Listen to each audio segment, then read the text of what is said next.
আজকের এই ভিডিওতে আপনি শিখতে পারবেন মোবাইল ফোনের ডাটা দিয়ে কিভাবে ফেসবুক হাই স্পিডে ব্যবহার করবেন। সম্পূর্ণ ভিডিওটি দেখুন এবং চ্যানেলে নতুন হয়ে থাকলে চ্যানেলটি সাবস্ক্রাইব করুন। আপনারা সবাই জানেন বর্তমান কিন্তু বাংলাদেশ সার্ভার থেকে ফেসবুক চলে না, তার জন্য কিন্তু আপনাদের ভিপিএন দিয়ে ফেসবুক চালাতে হবে। কোন ভিপিএন দিয়ে ফেসবুক চালালে হাই স্পিডে ব্যবহার করতে পারবেন সব থাকছে আজকের এই ভিডিওতে।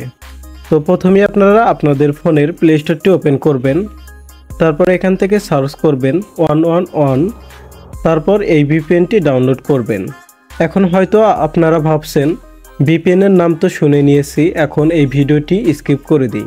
স্কিপ করে দিতে চাইলে স্কিপ করে দিতে পারেন, বাট এই ভিপিএনের একটি অ্যাডভান্স সেটিং আছে যে সেটিংটা করলে ফেসবুক হাই স্পিডে চালাতে পারবেন। তো এখান থেকে ভিপিএনটি ওপেন করবেন,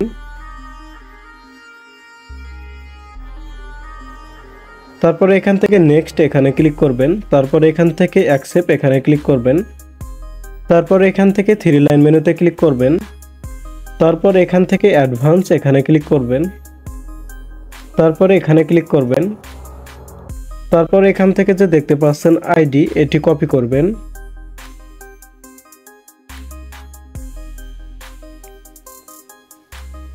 কপি করার পর এখান থেকে ব্যাক যাবেন, তারপর এখান থেকে কানেকশন অপশন এখানে ক্লিক করবেন, তারপর এখান থেকে ডিএনএস সেটিং এখানে ক্লিক করবেন, তারপর এখানে ক্লিক করবেন,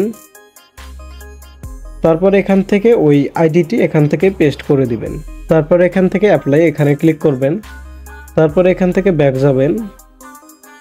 তাহলে কিন্তু এই ভিপিএনটি জিরো ট্রাস্ট হয়ে যাবে। এখন যদি আপনারা এই ভিপিএনটি কানেক্ট করে ফেসবুক চালান তাহলে কিন্তু আপনাদের ফেসবুকটা অনেক ভালো চলবে, অনেক ভালো স্পিড পাবেন। তো এই ছিল আজকের ভিডিওটি ভালো লাগলে একটি লাইক দিবেন এবং সকল অ্যাপসের আপডেট ভিডিও পেতে চ্যানেলটি সাবস্ক্রাইব করবেন। ধন্যবাদ সবাইকে, আসসালামু আলাইকুম।